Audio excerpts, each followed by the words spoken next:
بھلا یہ قرآن میں غور کیوں نہیں کرتے؟ اگر یہ اللہ کے سوا کسی اور کا کلام ہوتا تو اس میں وہ بہت سا اختلاف پاتے، اور جب ان کے پاس امن یا خوف کی کوئی خبر پہنچتی ہے تو اسے مشہور کر دیتی ہیں، حالانکہ اگر اس کو پیغمبر اور اپنے ذمہ داروں کے پاس پہنچاتے تو تحقیق کرنے والے اس کی تحقیق کر لیتے، اور اگر تم پر اللہ کا فضل اور اس کی مہربانی نہ ہوتی تو چند آدمیوں کے سوا تم سب شیطان کے پیرو ہو جاتے۔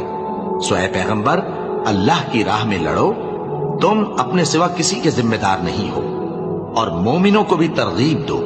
قریب ہے کہ اللہ کافروں کی لڑائی کو بند کر دے، اور اللہ شدید ترین جنگ کرنے والا ہے اور سزا دینے کے لحاظ سے بھی بہت سخت ہے۔